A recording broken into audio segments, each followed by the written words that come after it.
നമ്മൾ ക്രിസ്ത്യാനിയായെന്ന് കരുതി രക്ഷപ്പെടുമെന്ന് മിഥ്യാധാരണ വെക്കരുത്. ദൈവത്തിൻ്റെ കണ്ണിൽ നമ്മൾ പെട്ടുപോകും. വിളിക്കപ്പെട്ടവർ അനേകം, തിരഞ്ഞെടുക്കപ്പെട്ടവർ ചുരുക്കം. മാമോദിസ മുങ്ങിയവരൊക്കെ വിളിക്കപ്പെട്ടവരാണ്. 72 ശിഷ്യന്മാരെ പറ്റിയൊക്കെ പറയുന്നുണ്ട്. ഏത് അവരുടെ പേര് പോലും ഇല്ല, അഡ്രസ്സ് പോലും ഇല്ല. അതിൽ 12 പേരെ തിരഞ്ഞെടുത്തു. വിളിക്കപ്പെട്ടവരായാൽ മതിയോ? തിരഞ്ഞെടുക്കപ്പെടണ്ടേ? ക്രിസ്ത്യാനി ആയാൽ മതിയോ? നമ്മൾ തിരഞ്ഞെടുക്കപ്പെടണ്ടേ? നമ്മൾ വിശുദ്ധിയുടെ ഫലങ്ങൾ ചൂടണം. അതിന് വേറൊരു മാർഗവും നമുക്കില്ല. ദൈവത്തിൻ്റെ പക്ഷം നിൽക്കണം. അതിന് നമ്മൾ നിരന്തരം ജീവിതത്തിൽ ഈ ബലപ്രയോഗം നടത്തിക്കൊണ്ടേയിരിക്കണം. പാപത്തിൻ്റെ വഴികളിൽ നിന്നും നീ ഇതുപോലെ മാറി നിൽക്കണം. സർപ്പത്തിൻ്റെ വിവേകമെങ്കിലും നിനക്കുണ്ടാകണം. ചില കൂട്ടുകെട്ടുകൾ, ചില ബന്ധങ്ങൾ, ചില ഫോൺ വിളികൾ, ചില ഇടങ്ങൾ, ചില വസ്തുക്കൾ ശരിയല്ല. തെറ്റിദ്ധാരണകളുണ്ട് പലതും. നിങ്ങൾ കുമ്പസാരം തന്നെ എടുത്ത് എന്താണെന്നുള്ളത്. അതായത് ഇതിപ്പോൾ നമുക്കിപ്പം എന്തും ചെയ്യാം. ഒരു ലൈസൻസാണ്, കുമ്പസാരിച്ചാൽ മതി. ഈ കുദാശയുടെയൊക്കെ ചരിത്രം നമ്മൾ പഠിക്കുമ്പോൾ ഓരോ കാര്യം മനസ്സിലാക്കുന്നതൊക്കെ ചരിത്രം ആദ്യ കാലഘട്ടങ്ങളിൽ ഒറ്റ കുമ്പസാരമേ ഉള്ളൂ. ഒരിക്കലേ കുമ്പസാരിക്കത്തുള്ളൂ. ആവർത്തിക്കാവുന്ന ഒരു കുദാശ ആയിരുന്നില്ല കുമ്പസാരം. തിരുപ്പട്ട് ആവർത്തിക്കാൻ പറ്റുമോ? ഒരിക്കലേ ഉള്ളൂ. മരണം ആവർത്തിക്കാൻ പറ്റും? ഒരിക്കലേ ഉള്ളൂ. കുമ്പസാരം ഒരിക്കലേ ഉണ്ടായിരുന്നുള്ളൂ. പക്ഷെ മനുഷ്യരെന്തായെന്ന് പറയും, മനുഷ്യർ കുമ്പസാരിക്കുകയല്ല. കാരണം കുമ്പസാരിച്ച് കഴിഞ്ഞാൽ അവന് പാപം ചെയ്യാൻ പറ്റില്ല. അതുകൊണ്ട് പ്രായമായാലും കുമ്പസാരിക്കുകയല്ല. മരിക്കാറാകട്ടെ എന്ന് പറഞ്ഞ് കുമ്പസാരിക്കാതെ പലരും മരിച്ചു. അങ്ങനെയാണ് സഭയിൽ പിന്നെ എന്നാൽ ഇത് ആവർത്തിക്കാം എന്ന് വെച്ചു. അപ്പം കുമ്പസാരം ആവർത്തിക്കാം എന്ന് പറഞ്ഞാൽ വീണ്ടും വീണ്ടും വേണ്ട കുമ്പസാരിക്കാം എന്നുള്ളതായി. പക്ഷേ ഇപ്പോൾ ഗൗരവത്തോടെ കാണും ഇതിനെ. ഇതൊക്കെ പഠിപ്പിച്ചിരുന്ന കാലഘട്ടം ഉണ്ടായിരുന്നു അന്ന്. രണ്ടാമത്തെ ഈ കുമ്പസാരം ഞാൻ പറയും. അതായത് അതിന് ശേഷം കുമ്പസാരത്തിൽ പാപങ്ങൾ ഏറ്റു പറയും, പ്രായശ്ചിത്വം കൊടുക്കും. പക്ഷേ പാപമോചനം കൊടുക്കുകയല്ല. അങ്ങനെയായിരുന്നു കുമ്പസാരം. പാപമോചനം പിന്നീട് എപ്പോഴാണെന്ന് അറിയോ? അതായത് പറഞ്ഞ പ്രായശ്ചിത്തം ചെയ്തിട്ട് തിരിച്ചു വരണം. അപ്പം ഞാൻ പറയുകയാണ്, ഞാൻ എൻ്റെ അപ്പനുമായിട്ട് സംസാരിക്കില്ല, ഞങ്ങൾ കലഹത്തിലാണ്. അപ്പം തീർച്ചയായിട്ടും പുരോഹിതൻ പറയും, നിങ്ങൾ രമ്യപ്പെടണം. അതാണ് ചെയ്യേണ്ട കാര്യം. അതാണ് പ്രായശ്ചിത്തം. രമ്യപ്പെട്ട് കഴിയുമ്പോൾ ഒരാഴ്ച സമയം തരാം, രമ്യപ്പെട്ട് കഴിയുമ്പോൾ വാ, ഞാൻ ആശീർവാദം തരാം. അങ്ങനെയായിരുന്നു കുമ്പസാരം. പാപങ്ങൾ ഏറ്റു പറഞ്ഞ ഉടനെ ആശീർവാദമൊന്നും കിട്ടില്ല. അത് പ്രായശ്ചിത്തം ചെയ്യണമായിരുന്നു. പ്രായശ്ചിത്തം ചെയ്തിട്ട് രണ്ടാമത്തെ പടിയാണ് ആശീർവാദം കൊടുക്കുന്നത്, പാപങ്ങൾ മോചിക്കുന്നത്. അങ്ങനെയായിരുന്നു ചരിത്രം.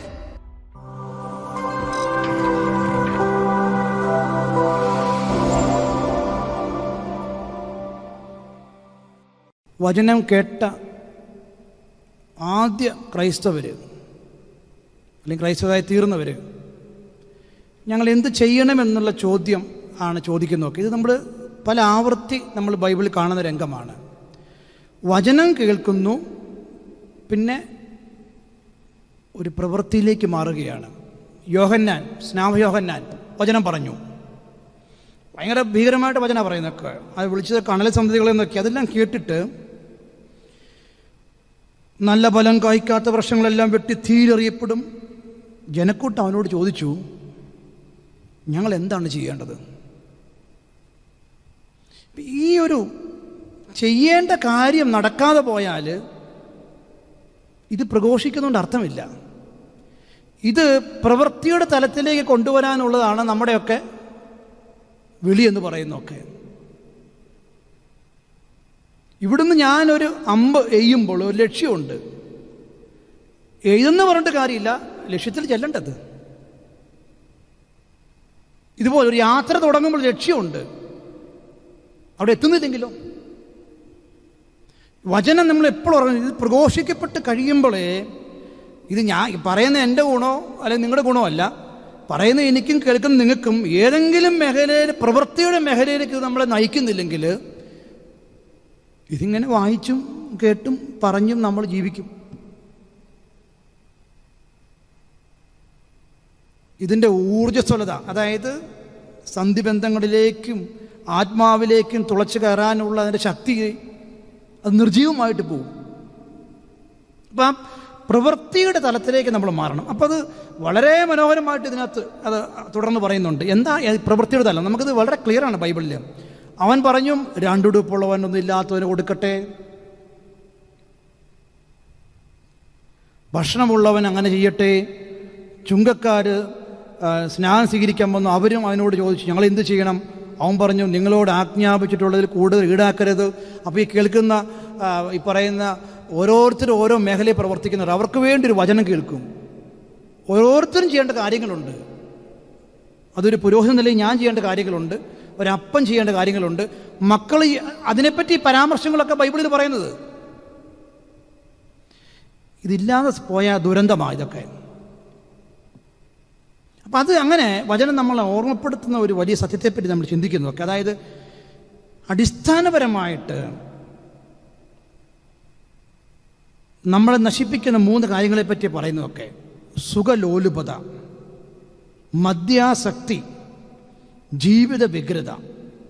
ഇതിനെ ബൈബിൾ താരതമ്യം ചെയ്തിരിക്കുന്നത് കെണി പോലെ, ഒരു കെണിയോടാണ്. നിങ്ങൾ ഏത് പാപം എടുത്തോ ഒരു കാര്യങ്ങൾ മനസ്സിലാക്കണം. ആത്യന്തികമായിട്ട് സുഖം കിട്ടാൻ വേണ്ടി നമ്മളെല്ലാ പാപങ്ങളും ചെയ്യുന്നത് ഒന്നുകിൽ ശരീരത്തിനോ മനസ്സിനോ സുഖത്തിന് വേണ്ടിയാണ്. അപ്പോൾ സുഖം മനുഷ്യൻ്റെ ഒരു ബലഹീനതയാണ്. ഒരു സുഖവും പാടില്ലെന്ന് ദൈവം പറഞ്ഞിട്ടില്ല. നല്ല ഭക്ഷണം കഴിക്കാൻ പാടില്ലെന്നോ, അല്ലെങ്കിൽ നമുക്ക് അനുവദനീയമായ സുഖങ്ങളുണ്ടല്ലോ. പക്ഷെ പിശാച് സ്വഭാവം പറയും, എല്ലാം നീ അനുഭവിച്ചോ, ആ ഒരു വൃക്ഷത്തിൻ്റെ ഫലം മാത്രം ഭക്ഷിക്കരുതെന്ന ഈശോ പറഞ്ഞത്, ഈ പിതാവാ ദൈവം പറഞ്ഞു കൊടുത്തത്. അത് കഴിപ്പിക്കും. നമുക്ക് ചെയ്യാവുന്ന ഒത്തിരി കാര്യങ്ങളുണ്ട്, പക്ഷെ ചിലത് ചെയ്യാൻ പാടില്ലാത്തതുണ്ട്. പിശാച് എപ്പോഴും പ്രേരിപ്പിക്കുന്നത്, കാരണം അവൻ ദൈവത്തിനെതിരെ നിൽക്കുന്നവനാണ്. അപ്പം അവൻ്റെ സൈന്യം വർദ്ധിക്കണം, അവൻ്റെ ശക്തി കൂടണം. അപ്പം ഇത് സുഖം മനുഷ്യൻ്റെ ഒരു ബലഹീനതയാണ് പിശാചിനറിയാം. അതുകൊണ്ട് സുഖമാണ് പലരെയും വീഴ്ത്തുന്നത്. നമ്മൾ ഈ മീനെയൊക്കെ പിടിക്കാൻ വേണ്ടി നമ്മൾ ഈ ചൂണ്ടയിടും. കൊത്താൻ വരുന്ന മീൻ കാണുന്നത് എരയാണ്. പക്ഷെ എരയാണ് കൊത്തുന്നതെങ്കിലും കുടുങ്ങുന്നത് എവിടെയെന്നറിയോ? കൊളുത്തേല. ഇതാണ് പിശാചിൻ്റെ കെണി എന്ന് പറയുന്നത്. നമ്മൾ കാണുന്നത് സുഖമാണ് ഈ തിന്മ ചെയ്താൽ, അല്ല ഈ കാര്യം കണ്ടാൽ, അല്ല ഇങ്ങനെയുള്ള ബന്ധങ്ങളിൽ, അല്ലെങ്കിൽ ഇങ്ങനെ ആരും പറയാതെ ചെയ്താൽ നമ്മൾ കാണുന്നത് ഇരയാണ്. പക്ഷെ എല്ലാ ഇരയുടെ പിന്നിലും ഒരു കൊളുത്തുണ്ട്. നമ്മളതിൽ കൊളുത്തു പോകും. ഇങ്ങനെയൊക്കെയാണല്ലോ പലരും തിന്മയിലേക്ക് പോകുന്നതൊക്കെ. അതുകൊണ്ട് പാപം എന്താണെന്ന് ചോദിച്ചാൽ നമുക്കതിനെ ഇങ്ങനെ നിർവചിക്കാം: ചെറിയ ചെറിയ താൽക്കാലിക സുഖങ്ങൾക്ക് വേണ്ടി വലിയ വലിയ സൗഭാഗ്യങ്ങളെ മനുഷ്യൻ വേണ്ടെന്ന് വെക്കുന്നതാണ് പാപം. സത്യമാണത്. ഏസാവിനൊരു കപ്പ് പായസത്തിൻ്റെ സുഖം, അത് എന്തുവരെ നേരം നിൽക്കും? നമുക്കറിയാം, ഒരു പായസം കുടിക്കുമ്പോൾ ഇത്രയല്ല സുഖം. ഒരു പായസം കുടിച്ചതിന് 1 മാസമൊക്കെ അതിൻ്റെ സുഖം കിട്ടുമോ? അതങ്ങ് ഇറങ്ങുമ്പം തീർന്നു, അത്രയേ ഉള്ളൂ. അത്രയും സുഖത്തിന് വേണ്ടിയാണ് നഷ്ടപ്പെടുത്തി. കണ്ടോ അനുഗ്രഹങ്ങൾ? ഒരാപ്പിള് അതിൻ്റെ സുഖം അല്ലേ നഷ്ടപ്പെടുത്തി. കണ്ടോ ഒരു പറുദീസ? നമ്മൾ ഇതേ കാര്യം ചെയ്തുകൊണ്ടിരിക്കുന്നതൊക്കെ ചെറിയ ചെറിയ സുഖങ്ങൾ, ശരീരത്തിൻ്റെയും മനസ്സിൻ്റെയും സുഖങ്ങൾക്ക് വേണ്ടി വലിയ വലിയ സൗഭാഗ്യങ്ങളെ നമ്മൾ നഷ്ടപ്പെടുത്തുകയാണ്. നമുക്കറിയാം ഇത് സ്ഥായിയല്ല, ഇത് നമ്മളെ നശിപ്പിക്കും, നമ്മളെ അടിമപ്പെടുത്തും. പക്ഷെ ഇച്ചിരി സുഖം കിട്ടും നമുക്ക്. ഈ സുഖം നുണയനും നുണയുടെ പിതാവുമെന്ന് പറയുന്ന പിശാച് കുഴപ്പമില്ല, സാരമില്ല എന്ന് പറയും നമ്മളോട്. എല്ലാവരും ചെയ്യുന്നതാണ്, ഇതൊക്കെ ആരാ ചെയ്യാത്തത്? ഇങ്ങനെ ഇതിൻ്റെ ന്യായീകരണങ്ങൾ ഒത്തിരി ഉണ്ട്. നമ്മൾ ചിന്തിക്കുന്ന പോലെയൊന്നുമല്ല പിശാച്. നമ്മുടെ എന്തെല്ലാം മിഥ്യാധാരണകളാണ് പിശാചിനെ പറ്റി. ഞങ്ങൾ പിശാചിനെ കണ്ടെന്നൊക്കെ ചിലർ പറയുന്നതൊക്കെ. വെള്ളിയാഴ്ചയൊക്കെ നമ്മുടെ പിശാച് പുറത്ത് വരുള്ളൂ. അവനെപ്പോഴും നമ്മുടെ കൂടെ ഉണ്ട്, ഇവിടങ്ങളൊക്കെ ഉണ്ട്. അല്ലാതെ അവന് വെള്ളിയാഴ്ച മാത്രമൊന്നുമല്ല. അവന് കറുത്ത ഉടുപ്പൊക്കെ കൊടുത്ത് എന്നാ വായി തീയോ വാലോ ഇങ്ങനെ വല്ല പിശാച് വരുമോ? ഉൽപ്പത്തിയുടെ പുസ്തകത്തിൽ പിശാച് വന്നത് എങ്ങനെയാ? സർപ്പമായിട്ട് വന്നിട്ടാണ് ആദത്തിനെ ഹവ്വായെയും പ്രലോഭിപ്പിച്ചത്. നിങ്ങൾ അതിൻ്റെ ഒരു സത്യം മനസ്സിലാക്കണം. അതായത് സോളമൻ്റെ കാലഘട്ടത്തിലാണ് ഉൽപ്പത്തിയുടെ പുസ്തകം എഴുതപ്പെട്ടത്. ആ കാലഘട്ടത്തിൽ സർപ്പത്തെ ആ കാലഘട്ടത്തിലെ ജനങ്ങൾ സൗന്ദര്യത്തിൻ്റെ ദേവതയായി കണ്ട് ആരാധിച്ചിരുന്നു. ആരായിരുന്നു സർപ്പം? സൗന്ദര്യത്തിൻ്റെ ദേവത. ഇന്നും നമുക്കറിയാം നാഗപൂജയൊക്കെ അല്ലേ, അങ്ങനെ ആരാധിക്കുന്നവരൊക്കെ ഉണ്ട്, പാമ്പിനെ ആരാധിക്കുന്നവരൊക്കെ ഉണ്ട്. അപ്പം അന്നും സർപ്പത്തെ സൗന്ദര്യത്തിൻ്റെ ദേവതയായി കണ്ട് സ്ത്രീകളൊക്കെ സർപ്പത്തോട് പ്രാർത്ഥിക്കുമായിരുന്നു സൗന്ദര്യം കിട്ടാൻ വേണ്ടി. പിശാച് വന്നത് എന്തായിട്ടാ? ദേവതയായിട്ട്, ദേവതയുടെ രൂപത്തിലാണ് വന്നത്, സർപ്പത്തിൻ്റെ രൂപത്തിൽ. കാണുമ്പം ദേവതയെ പോലെയൊക്കെയാ. പക്ഷെ ആരാ പ്രവർത്തിച്ചത്? പിശാച്. അവൻ അങ്ങനെയും വരും.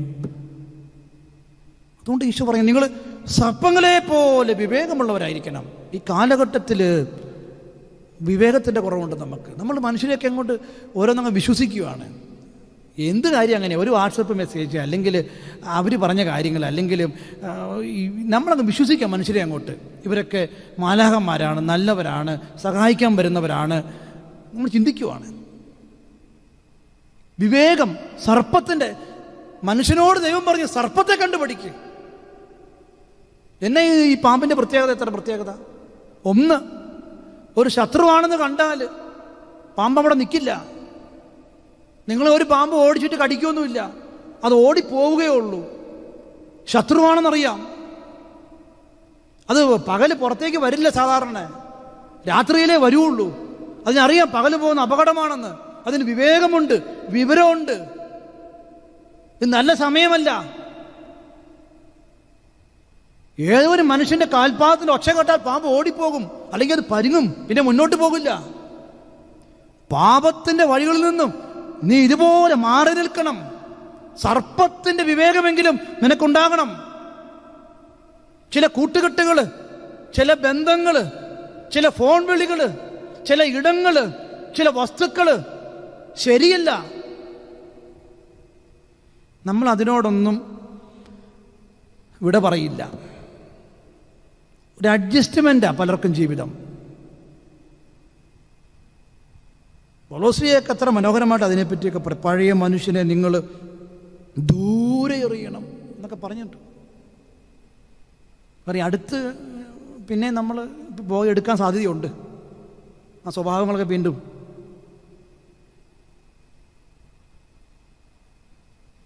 അപ്പം ഈ ഒരു പാപത്തോട് നമുക്കുള്ള ഒരു കോംപ്രമൈസ്,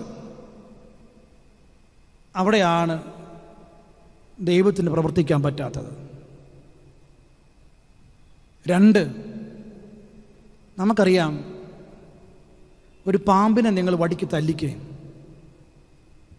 പാമ്പ് ഓടിപ്പോകാൻ നോക്കും കേട്ടോ. ഇനി ഓടിപ്പോകാൻ പറ്റിയില്ലെങ്കിൽ എന്താ ചെയ്യാന്ന് പറയും, ഇത് ചുരുണ്ട് കൂടും. എന്നിട്ട് ഇത് തല അല്ല വാലുകൊണ്ട് ഉടലുകൊണ്ട് പൊത്തിപ്പിടിക്കും. കാരണം അടി തലയെ കിട്ടിയാലേ പെട്ടെന്ന് ചാകുള്ളൂ, വാലെ കിട്ടിയാൽ പെട്ടെന്ന് ചാകില്ല. അതിന് ഓടിപ്പോകാം. എന്നാലും മനുഷ്യ, നിന്റെ ശരീരത്തിൻ്റെ സുഖങ്ങളൊക്കെ അല്പം ത്യജിക്കേണ്ടി വന്നാലും നിന്റെ ആത്മാവിനെ ഇതുപോലെ നീ പൊത്തിപ്പിടിക്കണം. നമ്മൾ ഈ ശരീരത്തിൻ്റെ സുഖത്തിന് വേണ്ടിയാണല്ലോ പല കാര്യങ്ങളും ചെയ്യുന്നതൊക്കെ, അല്ലേ? മനസ്സിൻ്റെയും ശരീരത്തിൻ്റെയും സുഖത്തിന് വേണ്ടി. ഇതാണ് പാപം എന്ന് പറയുന്നതൊക്കെ. ഈ സുഖം, ഇച്ചിരി സുഖം, താൽക്കാലിക സുഖം, അത് നശിപ്പിക്കുന്ന സുഖമാണെന്ന് മനസ്സിലാക്കാനുള്ള വിവേകം നമുക്ക് എന്നുണ്ടാവും. ഈ രീതിയിലുള്ള മാനസാന്തരങ്ങൾ നമ്മളിൽ സംഭവിക്കുന്നില്ലെങ്കിൽ ഈ വചനം ലക്ഷ്യത്തിലെത്തില്ല, നിർജീവമായിട്ട് തീരുകയാണ്. നമ്മളിത് പറയാനും വായിക്കാനും കേൾക്കാനുമുള്ള സംഗതിയാക്കി ഇതിനെ വളരെ സേഫാക്കി വെക്കേണ്ട സംഗതിയല്ല. ഇത് നമ്മൾ അസ്വസ്ഥപ്പെടുത്തണം. അപ്പം ആദ്യം വചനം കേട്ട, പുതിയ നിയമത്തിൽ വചനം കേട്ട പരിശുദ്ധ അമ്മ കേട്ടപ്പോൾ അസ്വസ്ഥതയാണ് ഉണ്ടായത്. അസ്വസ്ഥപ്പെടുത്തണം. വാളെന്നൊക്കെ പറഞ്ഞാൽ പിന്നെ എങ്ങനെയാ അത് അസ്വസ്ഥപ്പെടുത്താതിരിക്കുമോ? ഇരുതല വാളെന്നൊക്കെയാണ് പറഞ്ഞിരിക്കുന്നതൊക്കെ അസ്വസ്ഥപ്പെടുത്താതിരിക്കുമോ? ഒരു സ്വസ്ഥതയെക്കുറവ് നമുക്കില്ല. ഇത് കേട്ടിട്ട് ഓരോരുത്തരും ചോദിച്ചോട്ടെ, ഞങ്ങൾ എന്ത് ചെയ്യണം? എല്ലാ വചനപ്രഘോഷണത്തിൻ്റെ അവസാനം ഒരു ക്രിയ ഉണ്ട്, ഒരു കർമ്മമണ്ഡലം കൂടി ഉണ്ട്. അങ്ങനെ ഇതിന് ജീവനുണ്ടാവുള്ളൂ. പത്തായത്തിൽ ധാന്യം വെച്ചുകൊണ്ടിരുന്നാൽ പാടത്ത് കൊയ്യാൻ പറ്റുമോ? ഇത് എടുത്ത് ഇത് ആരെങ്കിലും എടുത്ത് വിതയ്ക്കണ്ടേ? ഈ സംഗതി കയ്യിലുണ്ടെന്ന് കരുതി, വായിക്കുന്നുണ്ടെന്ന് കരുതി ഇത് പ്രാവർത്തികമാക്കേണ്ട കാര്യമല്ലേ? ജീവിക്കേണ്ട കാര്യമല്ലേ? ഇവിടെ നമുക്ക് വീഴ്ച പറ്റുന്നൊക്കെ. അപ്പം ഞാനത് ഒന്നിനു പുറകെ ഒന്നായിട്ട് ഞാൻ പല പ്രാവശ്യം പറഞ്ഞു. ആദ്യമേ ക്രൈസ്തവർ വചനം കേട്ടപ്പോൾ എന്തുണ്ടായി? യോഹന്നാൻ വചനം പറഞ്ഞപ്പോൾ എന്തുണ്ടായി? ഈശോ തുടങ്ങിയത് എങ്ങനെയാണ്? തുടങ്ങിയതിന് ഇങ്ങനെ മാനസാന്തരപ്പെടുന്നവർ തുടങ്ങിയത്. ഇതാണ് ഈ വചനപ്രഘോഷത്തിൻ്റെ ഒന്നാമത്തെ ലക്ഷ്യം. അപ്പം അതിന് തീർച്ചയായിട്ടും നമ്മൾ ഉപേക്ഷിക്കേണ്ട ചില വഴികളുണ്ട്. ഈ നമ്മൾ കുമ്പസാരവും ഈ പ്രാശ്ചിത്വം എന്നൊക്കെ പറയുന്നതിന് നമുക്കിതിനെപ്പറ്റിയൊക്കെ എന്താ പറയുന്ന ഒരു തെറ്റിദ്ധാരണകളുണ്ട് പലതും. നിങ്ങൾ കുമ്പസാരം തന്നെ എടുത്ത് എന്താണെന്നുള്ളത്. അതായത് ഇതിപ്പോൾ നമുക്കിപ്പം എന്തും ചെയ്യാം, ഒരു ലൈസൻസാണ്, കുമ്പസാരിച്ചാൽ മതി. ഈ കുദാശയുടെയൊക്കെ ചരിത്രം നമ്മൾ പഠിക്കുമ്പോൾ ഓരോ കാര്യം മനസ്സിലാക്കുന്നതൊക്കെ ചരിത്രം ആദ്യ കാലഘട്ടങ്ങളിൽ ഒറ്റ കുമ്പസാരമേ ഉള്ളൂ, ഒരിക്കലേ കുമ്പസാരിക്കത്തുള്ളൂ. ആവർത്തിക്കാവുന്ന ഒരു കുദാശ ആയിരുന്നില്ല കുമ്പസാരം. തിരുപ്പട്ട് ആവർത്തിക്കാൻ പറ്റുമോ? ഒരിക്കലേ ഉള്ളൂ. മരണം ആവർത്തിക്കാൻ പറ്റും? ഒരിക്കലേ ഉള്ളൂ. കുമ്പസാരം ഒരിക്കലേ ഉണ്ടായിരുന്നുള്ളൂ. പക്ഷെ മനുഷ്യരെന്താ എന്ന് പറയും? മനുഷ്യർ കുമ്പസാരിക്കുകയല്ല. കാരണം കുമ്പസാരിച്ച് കഴിഞ്ഞാൽ അവന് പാപം ചെയ്യാൻ പറ്റില്ല. അതുകൊണ്ട് പ്രായമായാലും കുമ്പസാരിക്കുകയല്ല. മരിക്കാറാകട്ടെ എന്ന് പറഞ്ഞ് കുമ്പസാരിക്കാതെ പലരും മരിച്ചു. അങ്ങനെയാണ് സഭയിൽ പിന്നെ എന്നാൽ ഇത് ആവർത്തിക്കാം എന്ന് വെച്ചു. അപ്പം കുമ്പസാരം ആവർത്തിക്കാം എന്ന് പറഞ്ഞാൽ വീണ്ടും വീണ്ടും വേണ്ട കുമ്പസാരിക്കാം എന്നുള്ളതായി. പക്ഷേ ഇപ്പോൾ ഗൗരവത്തോടെ കാണും ഇതിനെ. ഇതൊക്കെ പഠിപ്പിച്ചിരുന്ന കാലഘട്ടം ഉണ്ടായിരുന്നു അന്ന്. രണ്ടാമത്തെ ഈ കുമ്പസാരം ഞാൻ പറയാം. അതായത് അതിന് ശേഷം കുമ്പസാരത്തിൽ പാപങ്ങൾ ഏറ്റു പറയും, പ്രാശ്ചിത്വം കൊടുക്കും, പക്ഷേ പാപമോചനം കൊടുക്കുകയില്ല. അങ്ങനെയായിരുന്നു കുമ്പസാരം. പാപമോചനം പിന്നീട് എപ്പോഴാണെന്ന് അറിയോ? അതായത് പറഞ്ഞ പ്രാശ്ചിത്വം ചെയ്തിട്ട് തിരിച്ചു വരണം. അപ്പം ഞാൻ പറയുകയാണ്, ഞാൻ എൻ്റെ അപ്പനുമായിട്ട് സംസാരിക്കില്ല, ഞങ്ങൾ കലഹത്തിലാണ്. അപ്പം തീർച്ചയായിട്ടും പുരോഹിതൻ പറയും, നിങ്ങൾ രമ്യപ്പെടണം. അതാണ് ചെയ്യേണ്ട കാര്യം. അതാണ് പ്രാശ്ചിത്വം. രമ്യപ്പെട്ട് കഴിയുമ്പോൾ ഒരാഴ്ച സമയം തരാം, രമ്യപ്പെട്ട് കഴിയുമ്പോൾ വാ, ഞാൻ ആശീർവാദം തരാം. അങ്ങനെയായിരുന്നു കുമ്പസാരം. പാപങ്ങൾ ഏറ്റു പറഞ്ഞ ഉടനെ ആശീർവാദമൊന്നും കിട്ടില്ല. അതിന് പ്രാശ്ചിത്വം ചെയ്യണമായിരുന്നു. പ്രാശ്ചിത്വം ചെയ്തിട്ട് രണ്ടാമത്തെ പടിയാണ് ആശീർവാദം കൊടുക്കുന്നത്, പാപങ്ങൾ മോചിക്കുന്നത്. അങ്ങനെയായിരുന്നു ചരിത്രം. രണ്ടും രണ്ടായിരുന്നു. ഒരു കുദാശിക്ക് തന്നെ രണ്ട് തലങ്ങളുണ്ടായിരുന്നു, പിന്നീട് ഒന്നായി. അപ്പം അങ്ങനെയായപ്പോൾ എന്തായി? പ്രാശ്ചിത്വം എന്നുള്ളത് നമ്മൾ ചിന്തിക്കുന്നത് 5 നന്മ നിറഞ്ഞ മറിയുമേ, അല്ലെങ്കിൽ ഒരു രഹസ്യം കൊന്തയില്ലുക, ഒരു അധ്യായം ബൈബിൾ വായിക്കുക, എന്തും ചെയ്യാം, പക്ഷേ ഇങ്ങനത്തെ കുറച്ച് കാര്യങ്ങൾ ചെയ്താൽ മതി. തെറ്റിദ്ധാരണയാണ്. പ്രാശ്ചിത്വം അതല്ല. പ്രാശ്ചിത്വം പ്രാർത്ഥിക്കേണ്ടത് മാത്രമല്ല, പ്രാശ്ചിത്വം പ്രവർത്തിക്കേണ്ട കാര്യങ്ങളാണ്. ഓരോരുത്തരും പ്രവർത്തിക്കേണ്ട മേഖലകളുണ്ട്. ഞാൻ ഉദാഹരണം ഞാനിപ്പോൾ പറഞ്ഞു. വെറുപ്പുള്ളവൻ സ്നേഹത്തിലേക്ക് പ്രവേശിക്കണം, അതാണ് പ്രാശ്ചിത്വം. അതിനു പകരം ഒരധ്യായം ബൈബിൾ വായിച്ച പ്രാശ്ചിത്തമാകുന്നത് എങ്ങനെയാ? അതിനു പകരം ഒരു രഹസ്യം കൊന്തയില്ല, എങ്ങനെയാ പ്രാശ്ചിത്തമാകുന്നത്? ഇതിവിടെ കൊണ്ടുവന്ന് എത്തിച്ചു വെച്ചു നമ്മൾ. ഇപ്പം എങ്ങനെയാ കാര്യങ്ങൾ പോക്ക്? ആയിരിക്കുന്ന തിന്മയുടെ അവസ്ഥയിൽ തുടർന്നുകൊണ്ടേയിരിക്കും. കുമ്പസാരവും തുടർന്നുകൊണ്ടേയിരിക്കും. അതിൽ മാറ്റമില്ല. പിന്നെ ഇടയ്ക്കിടയ്ക്കൊന്ന് അറിയിക്കുന്നുണ്ട്. അതിൻ്റെ ഗൗരവം എന്തായിരുന്നു, തുടങ്ങിയപ്പോൾ എന്തായിരുന്നു, ഇപ്പം എന്തായി, നമ്മൾ ചിന്തിക്കണം അതൊക്കെ. ഞാൻ 2 സംഭവങ്ങൾ പറയാം. നിങ്ങൾ പറയാം, ഇത് ഞാൻ ഈ പറയാം എന്തെങ്കിലും യാഥാർത്ഥ്യം ഉണ്ടെന്ന് പറയാം. ഞാൻ എല്ലാം തേഞ്ഞൊരു മാന്യനായിട്ടോ പിന്നെ എന്താ പറയുന്നത് ഒന്ന് കുമ്പസാരിച്ച പിന്നെ ആ പാപം അതൊന്നും ഞാൻ അവകാശപ്പെടുന്നില്ല. പക്ഷേ ഞാൻ തുടങ്ങി വെച്ചത് തന്നെ, നമ്മളൊരു ബലപ്രയോഗം നടത്തുന്നുണ്ടോ ജീവിതത്തിൽ? ഒരു അകലം സൂക്ഷിക്കുന്നുണ്ടോ? ഒരു കർമ്മമണ്ഡലത്തിലേക്ക് നമ്മുടെ വചനപ്രഘോഷങ്ങളൊക്കെ നമ്മളെ കൊണ്ടുവന്ന് എത്തിക്കുന്നുണ്ടോ? എനിക്കതേ ഉള്ളൂ. അല്ലാതെ നമ്മളെല്ലാവരും ഞാനൊരു മാലാഖയായിട്ടോ ഒരു പെർഫെക്റ്റ് ആളായിട്ട് പറയുന്ന കാര്യങ്ങളല്ല ഇതൊക്കെ. ഒരു ബലപ്രയോഗം നമ്മുടെ ജീവിതത്തിൽ എപ്പോഴും നടത്തുന്നുണ്ടോ ദൈവത്തിന് വേണ്ടി? നമ്മൾ ആരുടെ പക്ഷത്താണ്?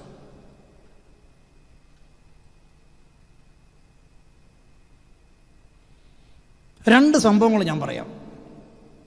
എന്തൊക്കെ ശരിയുണ്ടോ നിങ്ങൾ പറയാം. ഒരു സംഭവം ഞങ്ങളുടെ അസീസി ധ്യാനമന്ദിരമായിട്ട് ബന്ധപ്പെട്ടുണ്ടായ കുറേ വർഷങ്ങൾ മുമ്പുണ്ടായ സംഭവമാണ്.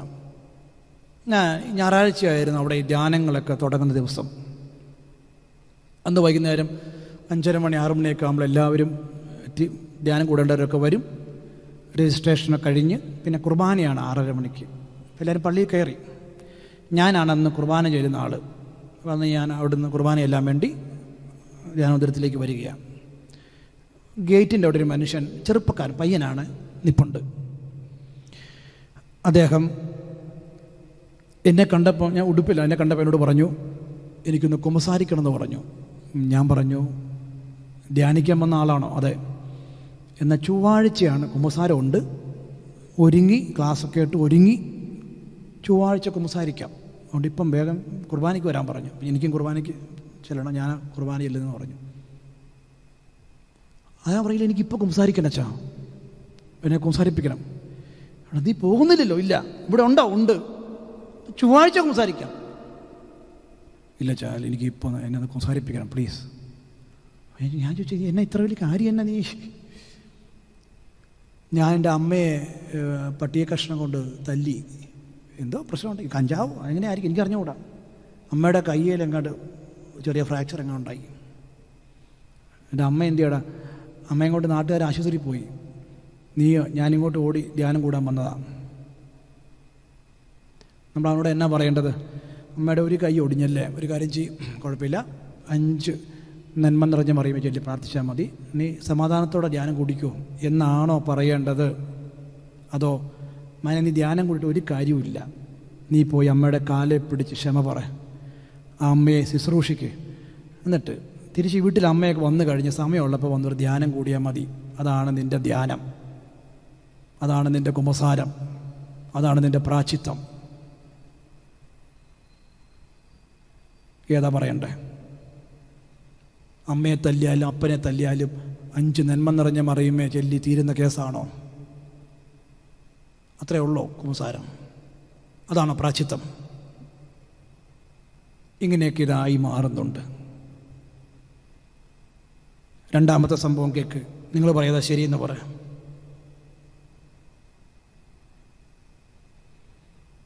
ഞാൻ കേട്ടൊരു സാക്ഷ്യമാണിത്. കുഞ്ഞച്ചൻ എന്ന് പറഞ്ഞ വ്യക്തിയുടെ സാക്ഷ്യം.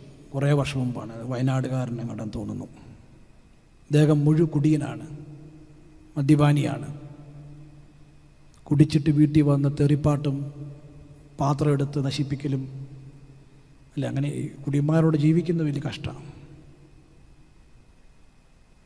ഈ അമ്മ, ഭാര്യ, 2 മക്കൾ ഇവർ കിടന്നുറങ്ങുന്നത് റബ്ബർ തോട്ടത്തിലാണ്, ശല്യം സഹിക്കാൻ വയ്യാതെ. അങ്ങനെ ഒരു ദിവസം ഗതികെട്ട് ഇവരെ എല്ലാവരും കൂടി കുടിച്ച് പകുതി അബോധാവസ്ഥയിലാണ്. പകല് ജീപ്പെ കയറ്റിയിട്ട് പോട്ടയിലെങ്ങാണ്ട് ധ്യാനിപ്പിക്കാൻ കൊണ്ടുപോയി. അവിടെ കിടന്ന് ധ്യാനം കൂടി തിരിച്ചു വന്നു. നാട്ടുകാർക്ക് ഉറപ്പാ ഈ കൊണ്ടുപോയവർക്കിട്ട് എല്ലാം അടി കൊടുക്കും ഇയാൾ. ആരെ തല്ലും? വീട്ടുകാരെ തല്ലാൻ സാധ്യതയുണ്ട്, അവരെല്ലാം കൂടിയാണ് എടുത്തിട്ടതൊക്കെ. നേരെ വീട്ടിലേക്കാണ് പോകുന്നത്. വണ്ടി ഇറങ്ങി കുറേ പേര് ചുറ്റും കൂടി കേട്ടോ, വീടിന് ചുറ്റും. എന്നാ സംഭവിക്കാൻ പോകണമെന്ന് അറിയാൻ വേണ്ടിയാണ്. അമ്മേനെയും ഭാര്യേനെയും മക്കളെയും വിളിച്ച് മുറ്റത്തേക്ക് ഇറക്കി. അപ്പം എല്ലാവർക്കും ഇനി അടി കാണാം, കാരണം മുറ്റത്താണല്ലോ. ഈ മനുഷ്യൻ ഇത്രയും പേര് കൂടി നിൽക്കുമ്പോഴേ ഈ മനുഷ്യൻ അമ്മയുടെ കാലിലേക്ക് വീണ് മഗ്ദലക്കാരി മറിയത്തിൻ്റെ കടലിൽ നിന്ന് ഒഴുകിയ കണ്ണുനീര് പോലെ ഇറ്റിറ്റായിട്ട് വീണു ആ കാലിലേക്ക്. അമ്മേ ക്ഷമിച്ചു എന്ന് പറയാതെ എണീക്കില്ല. ഭാര്യയുടെ കാലിലേക്ക് വീണ് ക്ഷമിച്ചു എന്ന് പറയാതെ എണീക്കില്ല. മക്കളുടെ കാലിലേക്ക് വീണ്.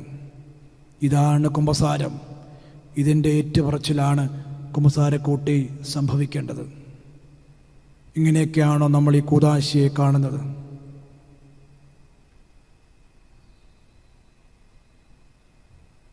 അത് എൻ്റെ ചരിത്രം എന്താണ്? അതെങ്ങനെയായിരുന്നു, ഇപ്പോൾ അതെങ്ങനെയായി? നമുക്കിതെന്താണ്? നമ്മൾ അല്പം കൂടെ ഗൗരവമായിട്ട് ഇതിനെ കാണണം. നമ്മൾ പ്രാർത്ഥിക്കുന്ന പ്രാർത്ഥനയൊക്കെ കേട്ടിട്ടുണ്ടോ? ഇനി പാപം ചെയ്താൽ മരിക്കാനും സന്നദ്ധനാണെന്നൊക്കെ പറയുന്നൊക്കെ. മരിക്കൊന്നും വേണ്ട, നമ്മൾ ബലം പിടിക്കണം. നമ്മൾ ആരുടെ പക്ഷത്താണ് നിൽക്കുന്നത്?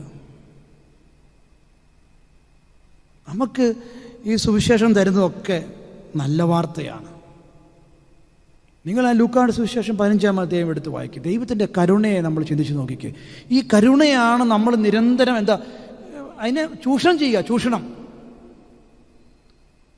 നല്ലവനായ ഒരു ദൈവം കരുണാമയനായതുകൊണ്ട് നമ്മൾ ദൈവത്തെ ചൂഷണം ചെയ്യുകയാണ്. നമുക്ക് വേണ്ടത് കുറ്റബോധമോ നിരാശയോ ഫീലിങ്സ് ഒന്നുമല്ല.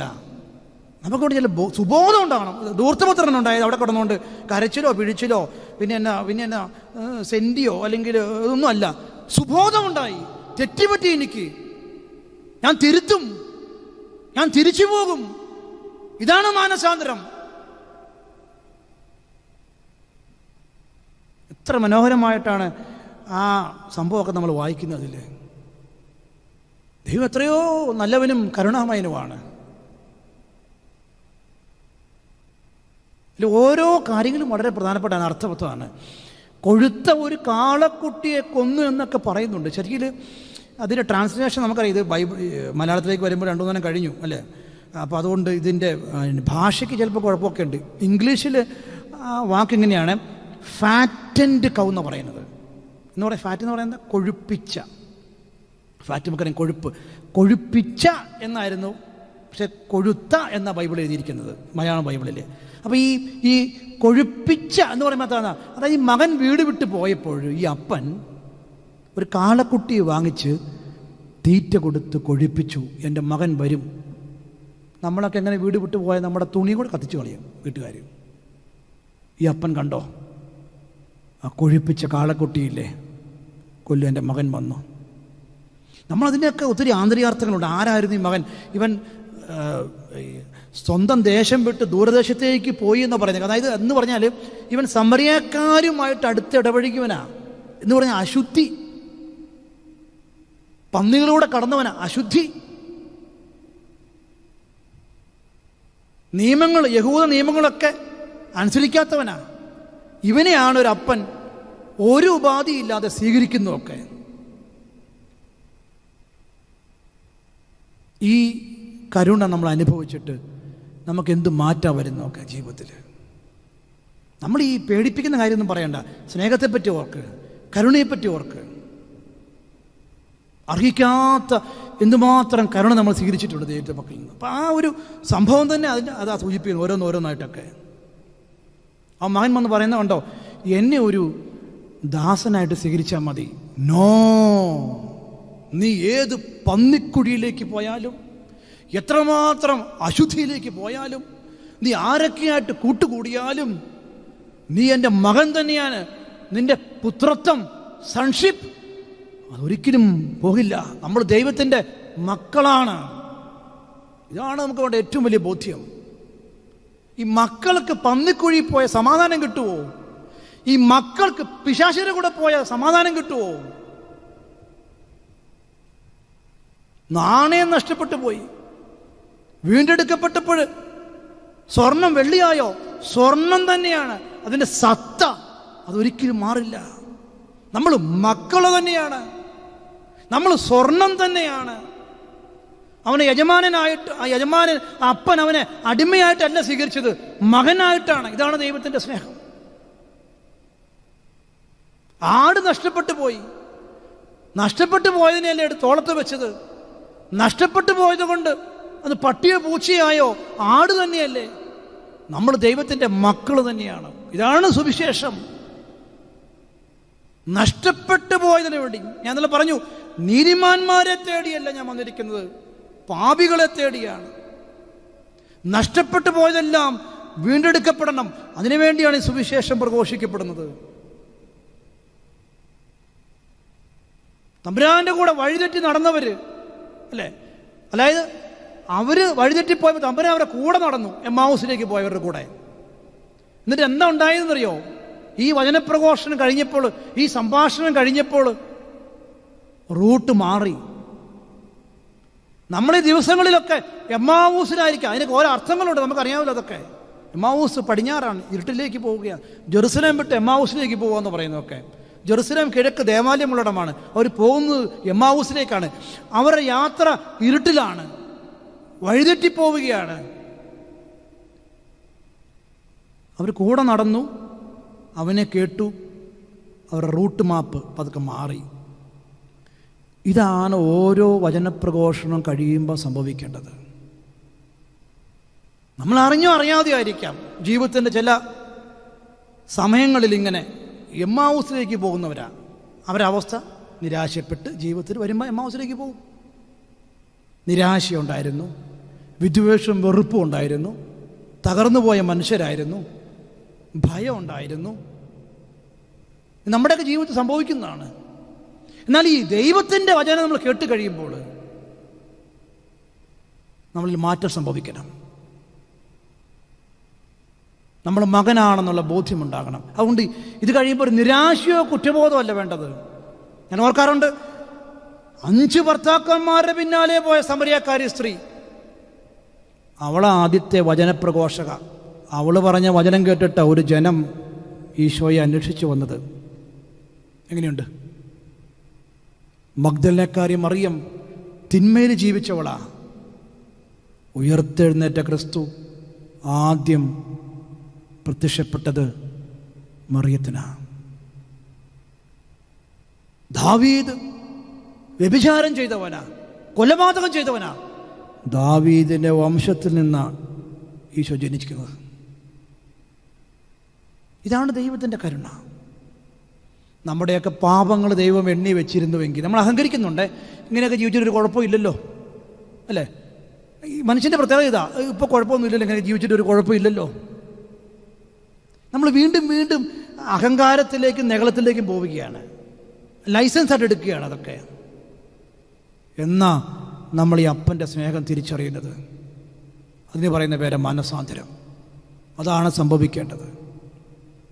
അവിടെ സംഭവിച്ച 3 കാര്യങ്ങളൊക്കെ നിങ്ങൾ ശ്രദ്ധിച്ചോ? ഒന്ന്, ആ മകൻ തിരിച്ചു വരുമ്പോൾ അവനെ പുതിയ വസ്ത്രങ്ങൾ അണിയിച്ചു എന്നാണ് പറയുന്നതൊക്കെ. വസ്ത്രം എന്താ ബൈബിളിൽ? വിശുദ്ധിയെ സൂചിപ്പിക്കുന്നതാണ്. നമ്മളൊക്കെ മാമോദീസായിലും ആദ്യ കുർബാനയിലൊക്കെ വെള്ളവസ്ത്രം ധരിച്ചവരാ. ആ വസ്ത്രത്തിൽ അറിഞ്ഞും അറിയാതെയുമൊക്കെ പാപത്തിൻ്റെ കറകൾ വരുന്നുണ്ട്. അവനെ പുതിയൊരു വസ്ത്രം ധരിപ്പിച്ചു.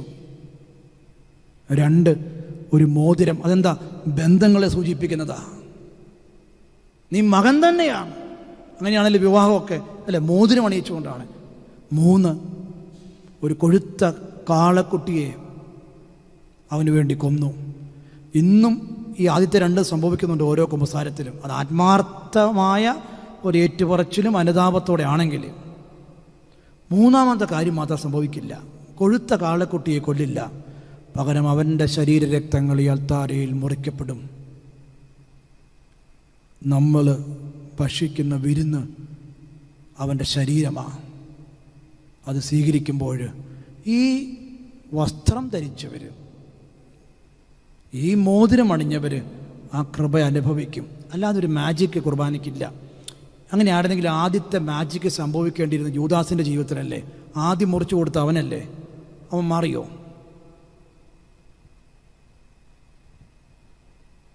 ഒരുക്കപ്പെട്ട നിലത്തെ വിത്തുകൾ പൊട്ടിമുളയ്ക്കുകയുള്ളൂ. നമ്മൾ വിശുദ്ധിയിലായിരിക്കണം എപ്പോഴും ദൈവത്തിന് പ്രവർത്തിക്കണമെങ്കിൽ. കാരണം നമ്മുടെ ഒരാളുടെ പാപം നമ്മൾ ചിന്തിക്കുന്ന പോലെയല്ല. ഞാൻ പറയാം, ഒരാളുടെ വിശുദ്ധിക്ക് വിലയുള്ളതുപോലെ തന്നെ ഒരാളുടെ തിന്മ നിറഞ്ഞ ജീവിതത്തിന് അതിൻ്റെ ഭവിഷ്യത്തുകളുണ്ട്. ഞാൻ ഒരു ഉദാഹരണം മാത്രം നിങ്ങളോട് പറയാം. അതായത് 2 കപ്പൽ യാത്ര ഞാൻ പറയാം. അതായത് യോനാ പ്രവാചകനോട് നിനവേലേക്ക് പോകാൻ പറഞ്ഞു. നമുക്കറിയാം, യോന വേറൊരു കപ്പലേ കയറി. യോനയ്ക്ക് അവിടെ പോകാൻ മടിയാ, പേടിയാ. യോന കയറിയ കപ്പൽ കുറച്ച് കഴിഞ്ഞപ്പോൾ കടലിൽ വെച്ച് മുങ്ങി എല്ലാവരും മരിക്കാൻ പോവുക. തമ്പുരാനെ ഇതെങ്ങനെ സംഭവിച്ചു? ആൾക്കാർ പ്രാർത്ഥിച്ചു. പതിവില്ലാതെ ഈ കടൽ ശോഭിക്കുന്നു. കപ്പൽ, നിങ്ങളുടെ കുഴപ്പമല്ല, ഈ കപ്പലിൻ്റെ അടിത്തട്ടിൽ ഒരു മനുഷ്യൻ കിടപ്പുണ്ട്. അവൻ അനുസരണക്കേട് കാണിച്ചവനാ. അവനെ എടുത്ത് പുറത്തേക്ക് എറിയും. ഈ കടൽ ശാന്തമാവും, കപ്പൽ മുന്നോട്ട് പോയിക്കൊള്ളും. ചെയ്തല്ലോ. ഒരു മനുഷ്യൻ്റെ അനുസരണക്കേട് കാരണം ഒരു കപ്പൽ മുങ്ങാൻ പോവുകയാണ്. ഇതിനകത്തൊക്കെ സത്യങ്ങളുണ്ട് കേട്ടോ. ഒരപ്പൻ്റെ വിശുദ്ധി കാരണം കുടുംബമാകുന്ന ഒരു കപ്പൽ ചില മുങ്ങാതിരിക്കും. അദ്ദേഹത്തിൻ്റെ അവിശുദ്ധി കാരണം അത് മുങ്ങും ചിലപ്പോൾ. മറ്റൊരു കപ്പൽ യാത്ര ഞാൻ പറയാം. 27-ാം അധ്യായം അപ്പോസ്തലന്മാരുടെ പ്രവർത്തനം. റോമായിലേക്ക് കപ്പലിൽ പോകുന്ന പൗലോസ്ലീഹായെ പറ്റി പറയുന്നതൊക്കെ. കപ്പലിൽ കയറി, ദർശനം കിട്ടി, ഈ വഴിക്ക് പോകരുതെന്ന് കപ്പിത്താനോട് പറഞ്ഞു. അതെ, ഈ വഴിക്ക് പോകരുതെന്ന ദൈവം പറയുന്നത്, താൻ പോടോ അവിടെ എന്ന് പറഞ്ഞു. അവരവരുടെ വഴിക്ക് തന്നെ പോയി. കടൽ ശോഭിച്ചു, എല്ലാവരും മുങ്ങി ചാകാൻ പോവാ. തമ്പുരാൻ പറയുന്നുണ്ട്, നീ പൗലോസേ, നീ ദൈവത്തിൻ്റെ ദൂത് സ്വീകരിച്ചവനാ. നീ ഈ കപ്പലുള്ളത് കൊണ്ട് ഈ കപ്പൽ മുങ്ങില്ല, ഇത് റോമിൽ ചെല്ലും. പറ, ഞാനാകുന്ന വ്യക്തി കാരണം എൻ്റെ കുടുംബമാകുന്ന കപ്പൽ, എൻ്റെ സമൂഹമാകുന്ന കപ്പൽ മുങ്ങുകയാണോ അതോ ലക്ഷ്യസ്ഥാനത്തേക്ക് പോയിക്കൊണ്ടിരിക്കുകയാണോ ഞാനുള്ളത് കൊണ്ട്? ഇത് സത്യമാണ്. ഈ കാര്യം സത്യമാണ്. നമ്മുടെ തിന്മയ്ക്കും നമ്മുടെ നന്മയ്ക്കും അനന്തര ഫലങ്ങൾ നമുക്ക് മാത്രമല്ല കൂടെയുള്ളവർക്കും ഉണ്ടെന്നേ. ആ മകൻ വീട് വിട്ടു പോയ ശേഷം ആ കുടുംബത്തിൽ സമാധാനം ഉണ്ടായിട്ടുണ്ടോ?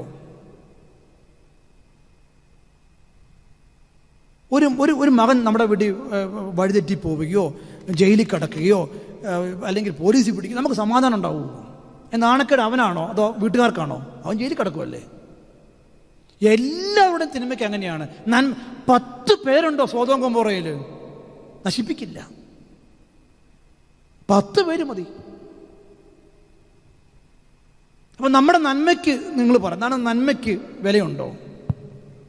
നമ്മൾ അതുകൊണ്ട് ഈ നന്മ ചെയ്യുമ്പോൾ കൂട്ടുകാരുണ്ടോ നോക്കേണ്ട കാര്യമില്ല. ഒരു കുടുംബത്തിൽ ഇപ്പം മോണിക്ക എന്നൊരു അമ്മ അല്ലെങ്കിൽ ഉണ്ടായിരുന്നുകൊണ്ടാണ് അഗസ്റ്റിൻ വിശുദ്ധനായതല്ലേ. ഞാൻ പറഞ്ഞ പോലെ ഒരാളുടെ ത്യാഗം, പ്രാർത്ഥന, തമ്പുരാൻ്റെ മുമ്പിൽ അതിന് വിലയുണ്ട്. അതുകൊണ്ട് നമ്മൾ ഒറ്റയ്ക്കല്ല. വിശുദ്ധിക്ക് വേണ്ടി നിൽക്കുന്നവർ ഓർത്തോണം, അത് അവരുടെ മാത്രം ഒരു രക്ഷയ്ക്ക് വേണ്ടിയല്ല, അവരിലൂടെ ഒരു സമൂഹം, ഒരു കുടുംബം രക്ഷിക്കപ്പെടുന്നുണ്ട്. ഞാൻ അതിനെപ്പറ്റി സൂചിപ്പിച്ചു. ജോസഫിനെ പറ്റിയൊക്കെ പറഞ്ഞപ്പോൾ ഞാൻ പറഞ്ഞായിരുന്നു അല്ലേ. ജോസഫ് എപ്പോഴാണോ പൊത്തീഫറിൻ്റെ നെൽപ്പാടങ്ങൾ ഏറ്റെടുത്തത്, പിന്നെ വചനം പറയുന്നത് എങ്ങനെയാണ്? ജോസഫിനെ ഓർത്ത് ദൈവം ഫറവോയുടെ അല്ലെങ്കിൽ പൊത്തീഫറിൻ്റെ നെൽപ്പാടങ്ങളെ അനുഗ്രഹിച്ചു. അതിനെപ്പറ്റി ഇന്നലെ ഞാൻ പറഞ്ഞു. അത് കടലിലെ മണൽത്തരി പോലെയായെന്നാ പറയുന്നതൊക്കെ. കാരണം എന്നറിയോ? കൃപയുള്ള ഒരു മനുഷ്യനായിരുന്നു ജോസഫ്. അവൻ ചെല്ലുന്നിടത്തെല്ലാം ഈ കൃപയുടെ അനുഭവം ഉണ്ടാവും. അവൻ തൊടുന്നിടത്തെല്ലാം ഈ അത്ഭുതങ്ങൾ സംഭവിക്കും. നമ്മളെ ഓർത്ത് എന്ന ദൈവം നമ്മുടെ കുടുംബങ്ങളെ അനുഗ്രഹിക്കുന്നത്.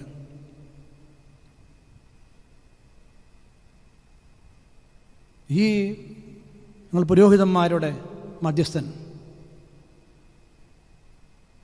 അല്ലേ, അദ്ദേഹം ആർസ് ദേവാലയം, ആർസിലായിരുന്നു ചെന്നതൊക്കെ.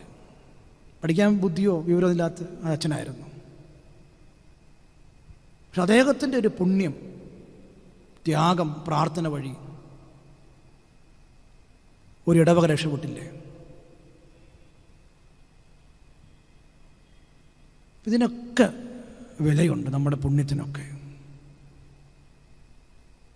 നമ്മുടെ നന്മയ്ക്കും നമ്മുടെ തിന്മയ്ക്കും അനന്തര ഫലങ്ങൾ അനുഭവിക്കേണ്ടി വരുന്നത് ഞാൻ മാത്രമല്ല, ഞാനുമായിട്ട് ബന്ധപ്പെട്ട ഒരു കുടുംബത്തിനും സമൂഹത്തിനും അതിൻ്റെ ഭവിഷ്യത്തിലുണ്ടാകുന്നുണ്ട്. നിങ്ങളത് ഈ ഉൽപ്പത്തിയുടെ പുസ്തകം എടുത്ത് വായിക്കുക, ആദ്യം തൊട്ട് വായിക്കുക. ആദ്യ മാതാപിതാക്കൾ പാവം ചെയ്ത് കഴിഞ്ഞപ്പോൾ ഉണ്ടായ എന്തൊക്കെയാണ് നിങ്ങൾ വായിച്ചാൽ മതി.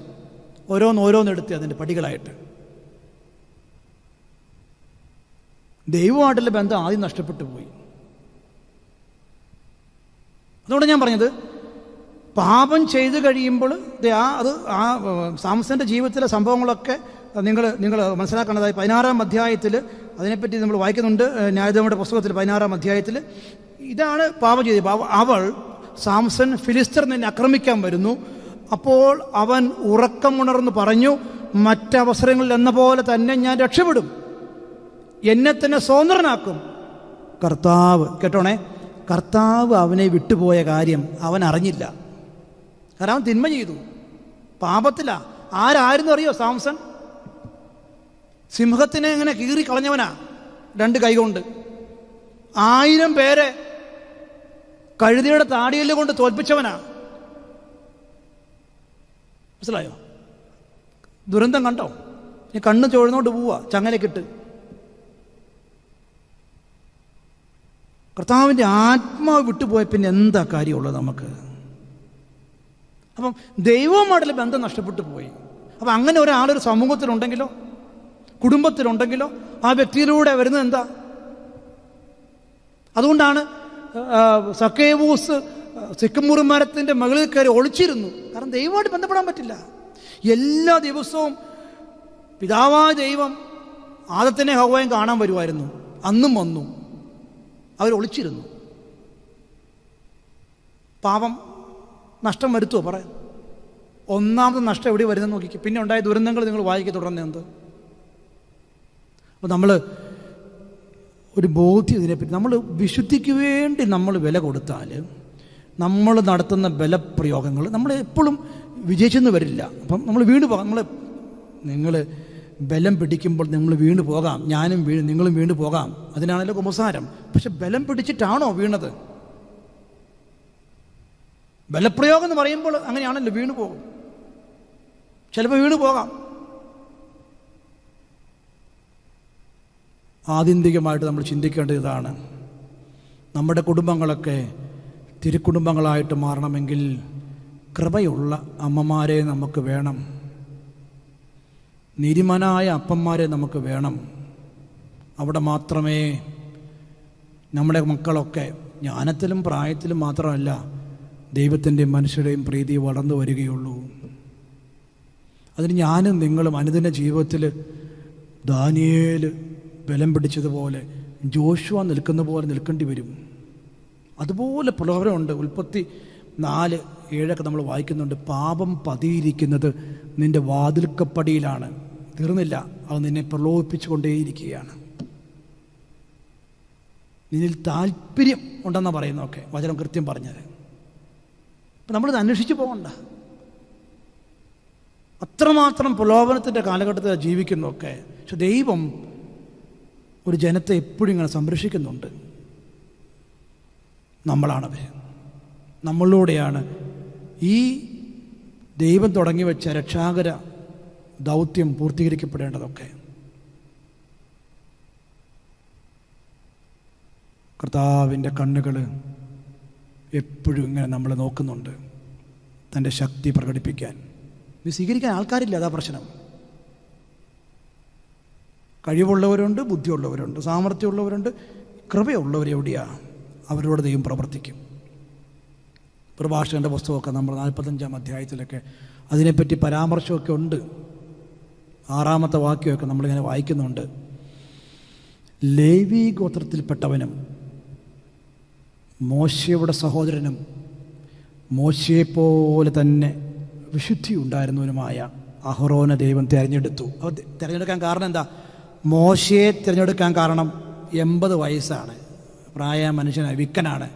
പക്ഷേ നമ്മുടെ മുമ്പിൽ അവന് വിലയില്ല. പക്ഷെ തമ്പുരാന് വിലയുണ്ട്. കാരണം വചനം പറയുന്നത് മോശയ്ക്ക് വിശുദ്ധി ഉണ്ടായിരുന്നു, മോശയെപ്പോലെ തന്നെ അഹറോന് വിശുദ്ധി ഉണ്ടായിരുന്നു പറയുന്നൊക്കെ.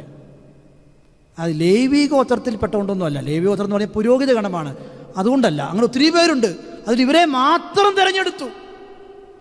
നമ്മൾ ക്രിസ്ത്യാനിയായെന്ന് കരുതി രക്ഷപ്പെടുമെന്ന് മിഥ്യാധാരണ വെക്കരുത്. ദൈവത്തിൻ്റെ കണ്ണിൽ നമ്മൾ പെടുവോ? വിളിക്കപ്പെട്ടവർ അനേകം, തിരഞ്ഞെടുക്കപ്പെട്ടവർ ചുരുക്കം. മാമോദിസ മുങ്ങിയവരൊക്കെ വിളിക്കപ്പെട്ടവരാണ്. 72 ശിഷ്യന്മാരെ പറ്റിയൊക്കെ പറയുന്നുണ്ട്. ഏത്? അവരുടെ പേര് പോലും പിന്നില്ല, അഡ്രസ്സ് പോലും ഇല്ല. അതിൽ 12 പേരെ തിരഞ്ഞെടുത്തു. വിളിക്കപ്പെട്ടവരായാൽ മതിയോ? തിരഞ്ഞെടുക്കപ്പെടണ്ടേ? ക്രിസ്ത്യാനി ആയാൽ മതിയോ? നമ്മൾ തിരഞ്ഞെടുക്കപ്പെടണ്ടേ? നമ്മൾ വിശുദ്ധിയുടെ ഫലങ്ങൾ ചൂടണം. അതിന് വേറൊരു മാർഗവും നമുക്കില്ല. ദൈവത്തിൻ്റെ പക്ഷം നിൽക്കണം.